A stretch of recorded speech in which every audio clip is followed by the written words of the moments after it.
Okay, so now we're going to talk about applications of ICAP. So ICAP can provide a principal approach to analyze various instructional practices by analyzing what the students are asked to do. So it's very easy. Everything just falls into place if you simply analyze what the students are asked to do, which is very counterintuitive actually to instructional designers, right? They don't do that. Instructional designers don't do that, right? Okay, so I'm going to talk about 5 examples: how to design class activities, how to ask questions, how to choose a conventional strategies, how to adopt digital tools, and how to modify lectures in minuscule ways. So how do you design in-class or homework activity? A key component of any activity that you assign to students is the explanation of what students are supposed to do, right? So we refer to this as instructional directives. That is, what did you tell the student to do? Instructional directives. Turns out, obviously, instructional directives contain verbs that tell students what to do. And turns out these verbs can be classified into ICAP modes by considering, again, what the students are asked to do, and becomes very clear and obvious. So we classify the verbs that actually used by K-12 teachers, about 13 of them, and the number in the parentheses indicate the frequency that teachers use those verbs. So we could easily see the verbs that can lead students to attentive behaviors are passive verbs, like listen to me. This is the first column. Look at the board, go through it, review the feedback. Well, these are all passive verbs. The second column shows active verbs, and there's 58 of them they use. So they lead students to manipulative behaviors, such as describe the best result, or whatever you want to describe, sort into nouns and verbs, follow the example, match similar ones, because these are not producing any new information. They're all active verbs. Constructive verbs, there's 28 of them. These are verbs that lead students to generative behaviors, such as explain why you think such and such, make up your own reasons, imagine and draw what it looks like, or justify your point. So you can imagine these verbs are asking for things that was not presented, okay? And the interactive verbs are obvious, exchange ideas, debate with a peer, answer your peer's question, and expand your peer's reasoning. So this was just an amazing insight that we could easily classify verbs. So, for example, which ICAP mode can these verbs all be classified as? Choose, select, recall, measure, highlight, underline, copying, identify, list, and order. These are all active verbs, right? You're just choosing what's there, choosing an icon, selecting an icon, clicking an icon. These are all just active verbs. And anyway, so these are all active. So, but what for these verbs, what can you use to upgrade them to make it constructive? That's pretty simple. For recall, you might say explain. For measure, instead of measure, you can say predict. Instead of drawing or copying, you can draw, right? So it's very easy to replace these active verbs with constructive verbs. So I'm going to give you 3 authentic examples of upgrading in college and K-12 classroom. All 3 examples converted an active manipulative exercise to a constructive one. So these are 2 of them are, well, I'll tell you what classes they're in. And also what I want you to do is pay attention to the changes in the verbs. Okay. So here's the one in an engineering classroom. So this is the original exercise. What the student's supposed to do is fill out each of these, the top part, by choosing an answer from the bottom, like what is the properties of change? So for the Titanic sank, this is made out of steel rivets. The property of change is it loses ductility. What is the unit cell transformation? Then they choose number 2. What is the condition of change? They choose number 3, iceberg co-environment. And what is the processing method? They choose E, hot rolled and steel mill. So this is original activity. And after he worked with us, he changed it to this thing. So, which is converted to an explain and draw version, which is a generative constructive activity. So instead of asking students to match or choose, the students have to give an explanation for each of these things. What is the properties? What's the unit cell transformation? So on. Right, so that was one example. Here's a second example in a geology class from match to identify, predict, and interpret. So on the left was the original 2018 one where the student had to match the modern sedimentary depositional environment and sediments to the rock type. They do a match. To 2019 improved to identify, predict, and interpret.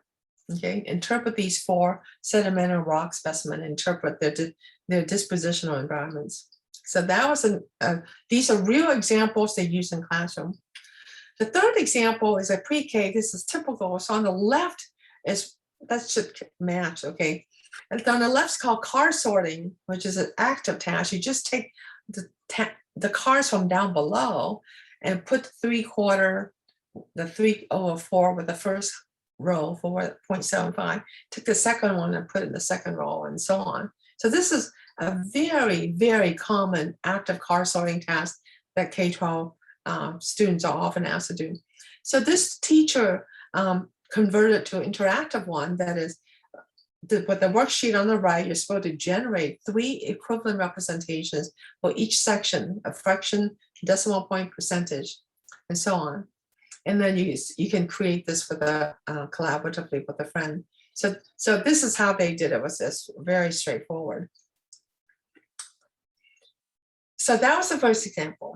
Now I'm going to show how we can also use the same heuristic to categorize how teachers ask questions for assessment or for discussion into the 4 ICAT modes.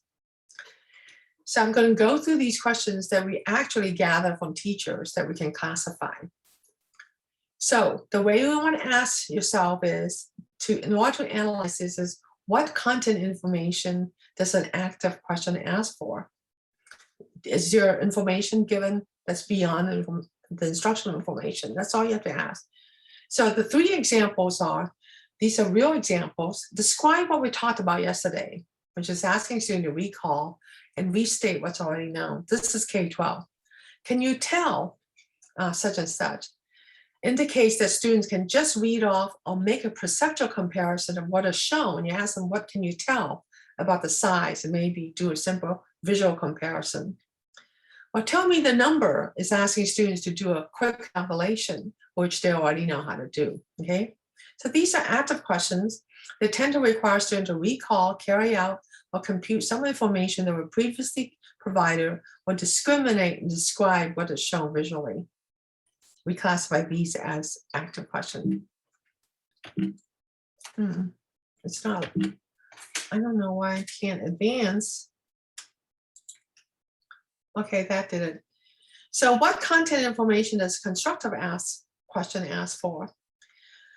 Here's examples. What will happen to the mice that have the mutation described in the text? So it's asking for prediction.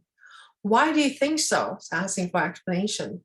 What evidence do you have to support that? Asking for justification. What do you need to find out in order to solve this problem? Some kind of planning. How does this concept relate to what we learned yesterday? You make a connection. So they generally ask for prediction, explanation, justification, a plan, and so on. So basically, regardless of what form of the question, constructive question requires students to generate their own answers by making some inferences. So we also have examples of passive and interactive questions. And they're asked for teachers ask them much less frequently, but we show the examples anyway. So the first, the top one there, passive, how many polygons are there? There are 4, right? Well, does this make sense? Passive questions are questions that give all the content information already. There are 4, right? It does not expect the students to answer the question other than perhaps confirming, such as agreeing or not agreeing, nods or shakes of head. Interactive questions are questions that elicit students' co-generative interaction with their peers, such as in debating. So things like, what do you think about Kathy's opinion? How can you defend Jesse's answers? So in this question, is this a good collaborative or interactive question in the ICAP sense? Yes or no?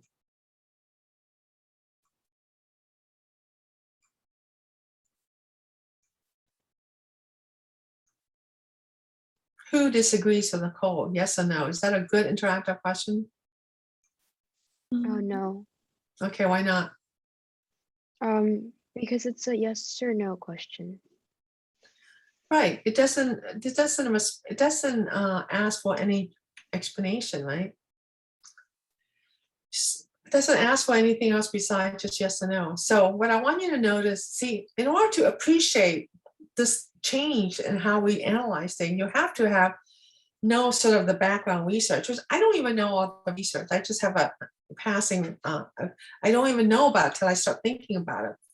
So the analysis of question is very different from the approaches taken in the psychological literature, right? Which often focus on question stem words, such as you should ask a why question. So I'm saying the stem words doesn't matter. I mean, you could ask a why question, but if the why question was already given instruction, then that's not a very good question. So this approach is totally different than those in the literature. Okay, now we're going to go to a third application. How do you choose from a conventional strategy? So the verb example above show you how you can choose your verbs to write your own instructional activities for your class. Sometimes you just want to use or implement a conventional activity. Conventional activities are often not described succinctly by verbs, but by labels as shown below, clickers, muddiest point, guided notes. We actually identify easily 100 activities in the published literature. And they're usually called in psychology strategies that students can use. Okay, so they're just by labels, there's no verb, and they're not simple verbs. So, I mean, the directives are not as simple, it's just a verb. So you'll need to analyze which ICAP mode belongs to by what they ask the students to do. So we're going to go through these clickers, muddiest points, and guided notes, 3 examples. Like I said, we've identified at least 100 strategies. So clickers, you must know what that is. Students use clickers in class to respond to instructor posed questions. So usually instructor posed 4 possible answers, right? And once all the students choose an answer, let's say this is a large 300 student class, each student choose an answer, the aggregated choices are displayed on the board or on the screen. So if the correct answer is chosen by the majority of students, then the instructor typically moves on. The instructor typically uses this clicker as an assessment tool. Did they get it or didn't they? But if the responses are distributed across the 4 choices, then students are asked to talk to the neighbor, preferably one who voted differently, right, to resolve the discrepancies. Used this way, clickers are extremely effective interactive activity. It's been lots of studies been published, even in very difficult domains like physics. That's where it started.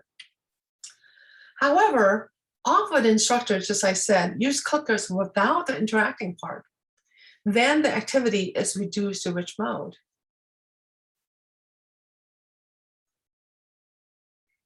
Would it just be constructive mode? No. Oh.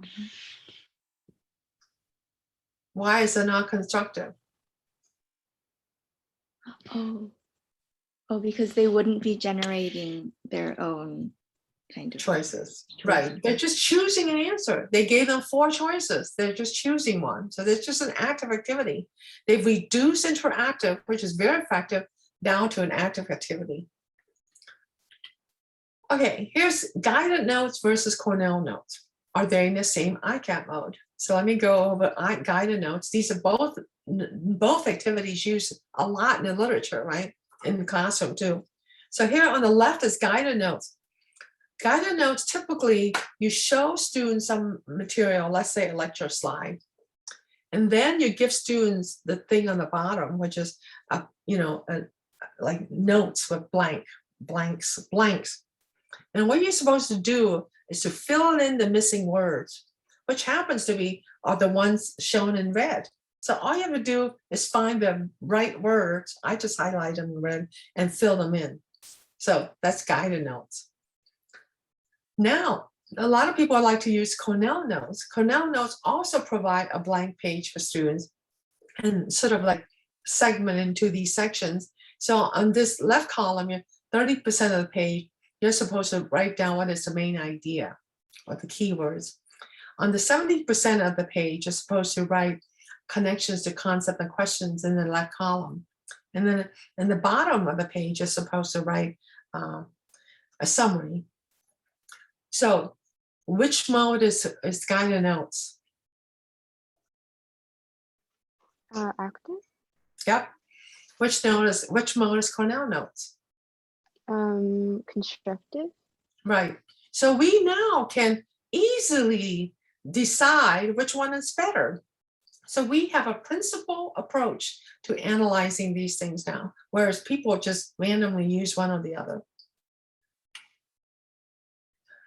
So let's see, the two-part examples show how we have to analyze what students are asked to do in order to know which ICAP mode. The clicker example further shows how modifying the implementation can reduce the ICAP mode of a strategy to another ICAP mode, thereby reducing its effectiveness. Like instructors don't know this. They don't know that if they cut out that one part, it really reduces effectiveness. The second example shows that a strategy such as taking notes can vary in its ICAP mode as well, depending on the conditions of the activity. That is, what kind of blank sheets you're providing for the notes, right? So now we can clarify a lot of information that people didn't know about. Okay, now we're gonna use ICAP to choose the digital tools. We use the same heuristic to evaluate students' actions and interaction in the context of interacting with a digital tool. All you have to do is what are students asked to do? So we analyzed a tool called Echo 360, the 217 version, as an example. So I can't remember all the stuff Echo 360 can do, but a lot of colleges adopted it. You can present information and can ask the students to do a bunch of stuff. But I documented some of the majority action that students are asked to do, which is using a play bar to pause, play, and rewind a lecture. You can bookmark a location of a lecture. You can flag some content is confusing. You can take notes to repeat the content. You can respond to multiple choice questions. You can respond to image questions. And you can thumbs up to other questions and responses. Thumbs up. So which mode are most of these actions? That would be the active mode. Yes. So these tools that everybody's buying was so expensive, they're not that much better, right? They're all just active. They're asking students just to be active. Okay, now the fifth idea is how to improve a lecture in minuscule ways. No need to overhaul because less is more. Okay, a lot of people love their lectures, right? I totally understand that. They don't want to give up their lecture. And in fact, I've given talks to the medical school, and medical school, there's usually two very divergent groups of instructors. One instructors really love their lecture. They will not give it up because they say there's so much information the students have to learn. I gotta do the lecture. Another group loves to do problem-based learning, which is this gigantic method where it takes multi-days, you analyze some problem and everything. So they're really drastically divergent. One takes up a lot of time doing one problem, the other one's lecture. And the two never meet. I mean, the two groups of instructors can never meet. However, what I keep trying to tell people is you can improve your lecture significantly in minor ways. One, okay, I give for example, without giving up the lecture, just pause frequently. Every 5 to 7 minutes, there was an online study, I don't remember the citation, but they found that 5 to 7 minutes is the best. So why frequently? Well, based on my understanding content process, learning is a process of revising your own mental representation. So you need time to connect new information to what you already know. You gotta know where your gaps are. You may have to revise prior knowledge. So it takes a long time. I have examples that I can't give right now. It takes a lot of work just to input and encode one sentence that you say. You say one sentence and I have to figure out how to fit that in. So it takes a lot of time. So with lecture comes so quickly with all this information, there's just not enough time for students to encode everything. So pause frequently. You can ask students questions. You can give them 1 minute to write it down. Or you can ask their partner to score if necessary. You can ask students to generate confusing questions. That's called the muddiest point. You can take a few of them and ask students to talk about them. Or you can ask them to correct an erroneous solution step that you worked on in the Blackboard. These are just a few examples. There's lots of examples on the web, but some examples are good, some examples are bad, and people don't know how to evaluate them. Now with ICAP, you can evaluate which one's good, which one's bad, right? So that's the 5th example. Okay, take a deep breath. Okay, now the next 10 slides are caveats, that is clarifications and claims, and I go into a little bit more nitty-gritty of clarifications. Okay, ready? The first one. Because ICAP refers to physical interactions and physical outputs, but not the thinking processes per se, we're guessing at what the thinking processes are. The assumption must be probabilistic. Okay, what do I mean? And not 100%. What do I mean then? Everybody asks, well, can a student be thinking deeply or generatively while paying attention? I have lots of students paying attention. I think a lot of them thinking, deeply. Yes, but it's a probabilistic thing. It's more likely that for the majority of the time, a single student is not thinking generatively when being passive. Or when you have a whole class, if the students are always passive, it's likely that the majority of them are not thinking deeply. So it's in that sense, it's probabilistic. Of course, when you give a talk to a bunch of colleagues, they're all going to be thinking deeply, right? That they're not your average student. I'm talking in the average student, if they're not doing anything compared to taking notes, then they're not thinking as deeply as if they were taking notes. That's the comparison we're talking about. So, but even if we're talking about the majority of the time, that is sufficient to provide empirical support for a study of inferior learning when you're doing passive, because the studies are comparing passive with active or passive or constructive. So that's what I meant by the assumptions are probabilistic. So the second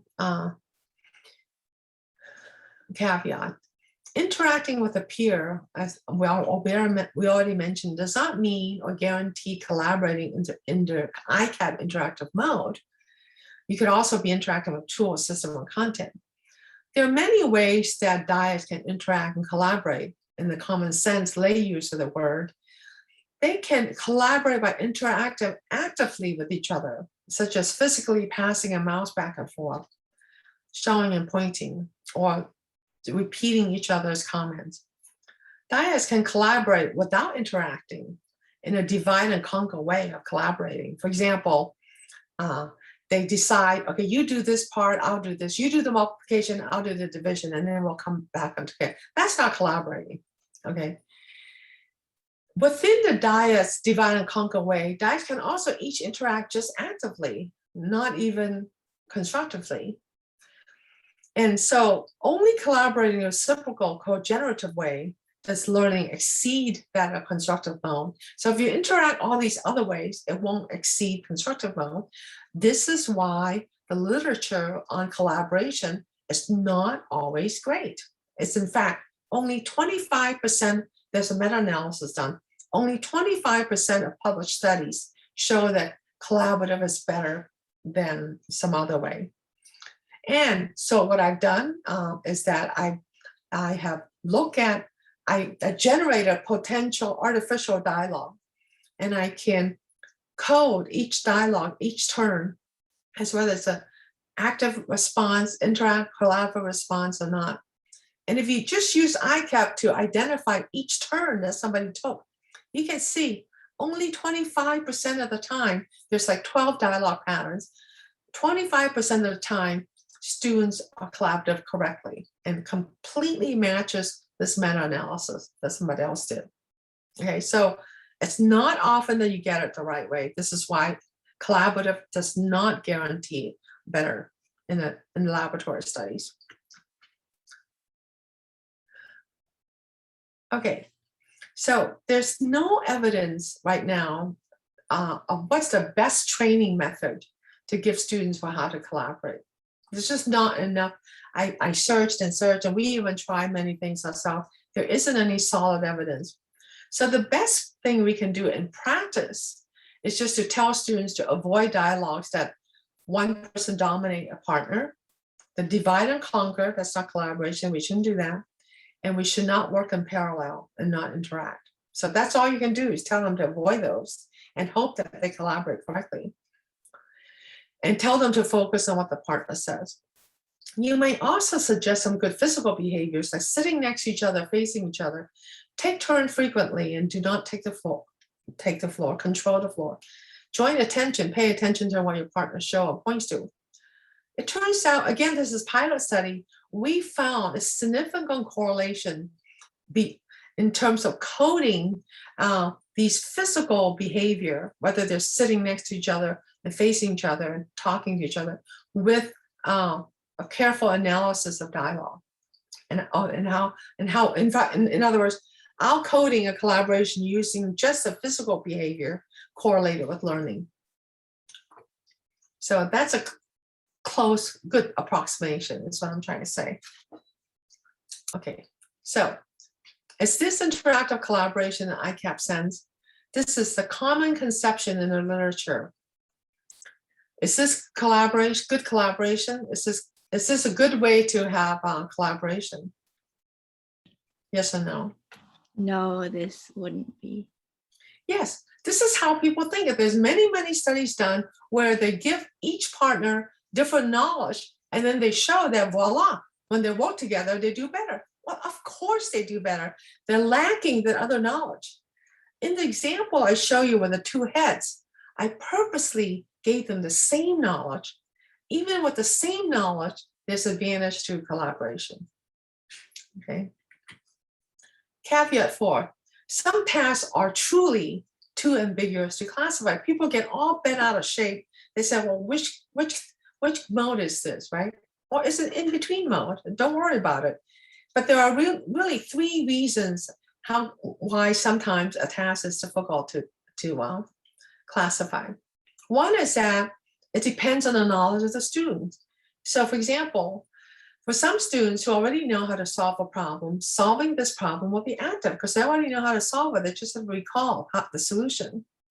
If problems are difficult for some students to solve, solving such a problem requires these students to generate knowledge for rules when they try to solve. So they're essentially learning generatively while solving. This makes solving a constructive one. So problem solving is very difficult to classify because it depends on the knowledge of the student. Secondly, it depends on other conditions of the task. For example, is the to-be solved problem similar to an example you already provided?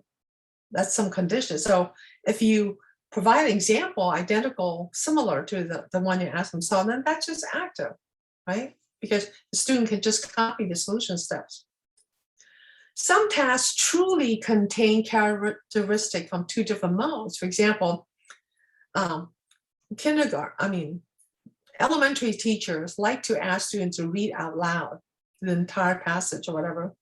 So if you are asked to read out loud the entire passage, you are articulating, manipulating in terms of articulating the words, but no subsets of the learning materials are produced. So is that in between? So it's in between passive and active. So for things like that, you truly cannot classify, just say it's in between passive and active. It doesn't have to be cleanly in a particular category. You just want to worry about upgrading it from passive active to constructive. Okay, the fifth caveat. Oftentimes, instructors avoid giving constructive activities because they cannot give feedback. The claim is that if you don't give students feedback, they won't do it. That may be true. That may be true for that reason. But feedback is always needed. This is my claim. It's not always necessary to get learning benefits because you could get it even without feedback. Why? It's because learning is a process of students making sense of the material, and making sense of the material means trying to interpret new information consisting of the following plausible learning process, which I talked about earlier. You have to figure out what aspect of your knowledge is relevant, you got to activate them, figure out what gaps exist, you figure out what parts need to be revised, what parts need to connect to. So learning has all these processes that need to be going on. So a student can learn more, my claim, by taking time to make sense of instruction themselves, being constructive, than being told in feedback. So that's a claim I'm making. So there are mounting evidence of the advantage of being constructive even without feedback. So I'm going to give you a few evidence of better learning without feedback. So certainly it's self-explaining, right? The strategy that I invented. Making sense of instruction by explaining to yourself without any instructor giving you feedback. That's why I did it. I wanted an opportunity where the teacher doesn't have to be always giving you feedback. And turns out you learn, even though 25% of your utterances are incorrect. You still learn because what you articulate that incorrect will be compared later with some new information. So you might confront some correct information, and all of a sudden now you have a conflict. Am I right, or is this information? Why am I wrong? So generating incorrect self-explanation actually is not bad at all. It's actually good. Even the retesting effect. There's a study which showed that no graded feedback was better than a graded feedback group. When you take a test and then you take the same test, there's a lot of research on testing and retesting effectiveness. Sometimes there's studies where people get retesting versus rereading the correct information. So rereading is a correct form. It's a form of correct feedback, but retesting is better because you get to try to retrieve the answer again or reason and give a new answer. And productive struggle or productive failure, you get benefit from no feedback. It's not feedback on what you generated that was wrong. After productive failure, you get explanation of more than just what you did, just general explanation. So, but none of these study addresses that's the right comparison for me to make that claim. So the critical study needed to make the claim that I want to make is to compare feedback with no feedback, not to compare feedback with no feedback, but to compare receiving feedback versus doing a generative activity. That comparison has not been done. Okay, number 6 is what people call boundary conditions. So there has been studies done where people found no advantage of self-explanation, let's say. So what I failed to mention in the past is that there's no advantage of being constructive for some content domains. For example, to learn domains with formal or logical rules, like grammatical rules. So Wiley and Kenninger, Ruth Wiley did her dissertation, where she asked people to self-explain while they're learning how to add S's and so on, how to spell words in English grammar. And she found no advantage to self-explanation. How some procedural sequence of steps when you learn, and there's no advantage. Association between names and faces, any kind of association, you have no advantage. Translation of words and so on, and a lot of logical tasks. Why is that?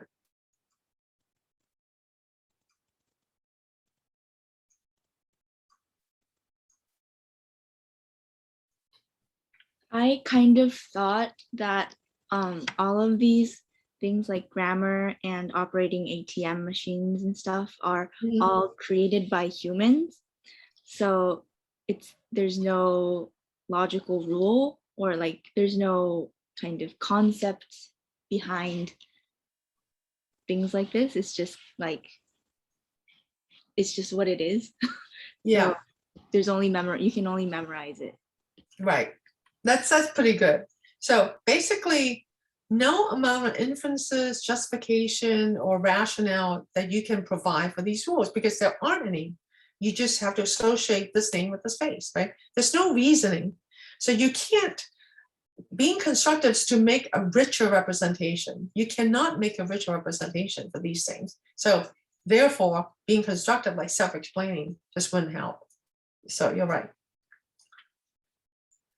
Okay, caveat setting. In the literature, people often use the word constructive along with a constructive, making, in the practice world, making discoveries. So generating new information beyond instructional material is not making new discoveries. It doesn't mean generating information that is new or novel to the domain. That is, you're not making new discoveries, you're not discovering new principles. For heaven's sake, how can you? It's new in the sense of just beyond the instructional material. Okay, it's most likely new to yourself. You're generating something new, but you don't have to. Sometimes maybe you're just retrieving something, which helps. The instructional materials didn't talk about that, and you remember something that was helpful, so you retrieved it.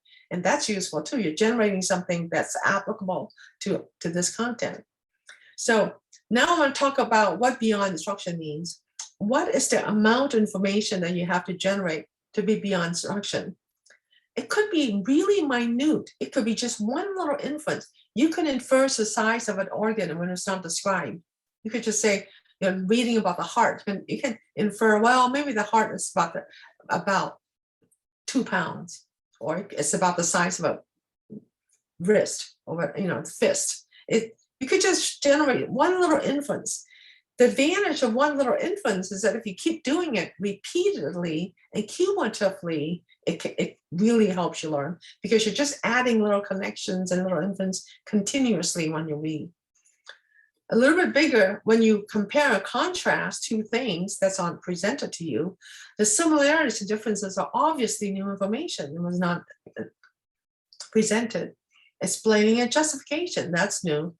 Organizing, categorizing information is new. Even if the structure is old, even for you to categorize it might still be new. So there's just lots and lots of examples. The point I'm trying to make is that it doesn't have to be as big a task as problem-based learning that takes multi-day. It could be something that takes 1 second or 2 minutes, 5 minutes. It doesn't have to be that large. So I think it leads to another caveat number 9, I think, but let me go through this. So ICAP does not address compliance and other issues. Because being constructive or generative is very effortful, it takes time. You have to think about it. It's very effortful. So students may not comply in the sense of they won't generate it the way they won't be generative. Instead, they fall back to being active.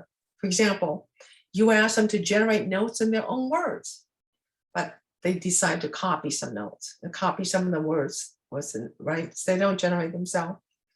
So I don't know how to confront or how to handle students' compliance issues.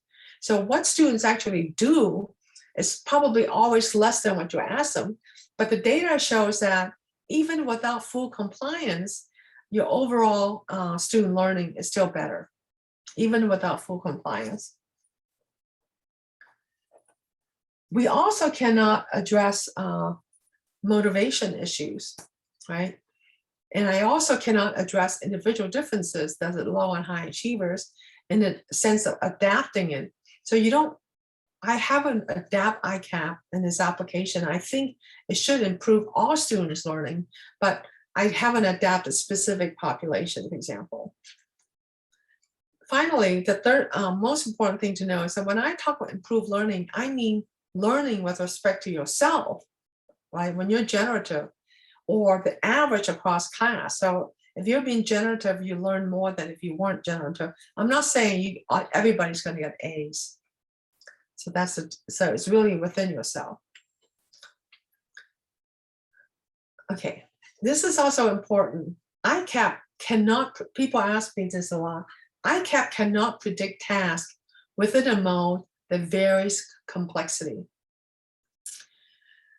So tasks within the same mode, like two constructive tasks, can vary considerably in complexity, right? You can have multi-steps or take 2 hours to complete versus 1 hour to complete, or 1 minute to complete, just as I alluded to.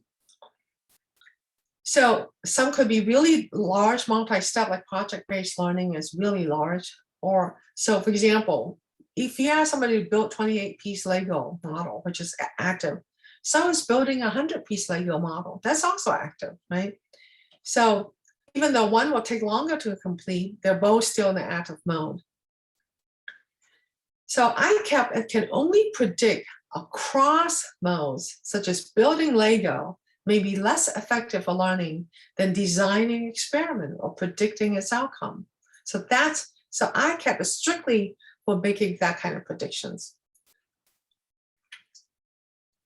Finally, the most important question from educators' point of view is what's the difference in ICAP and Bloom?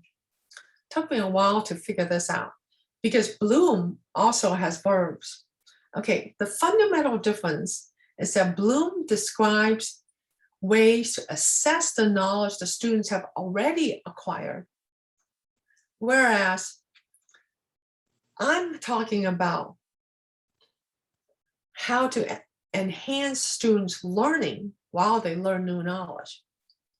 So in Bloom's case, it's really about assessment. So therefore, what questions can allow them to demonstrate?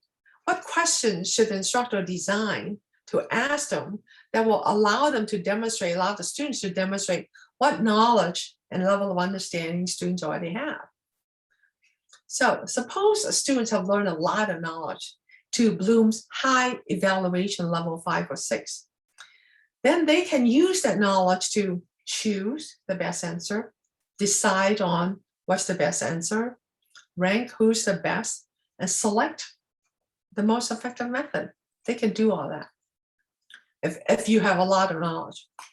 Or if you have a lot of knowledge, the high level, you can compare 2 items, which decide which is better. You can defend why one's better than the other. You can justify and you can support. So these are Bloom's verbs, but Bloom's verbs does not correspond to ICAP verbs, right? So this first set, what kind of verbs for learning is it for ICAP? That should come down a little bit. I don't know why. Choose, decide, rank, select.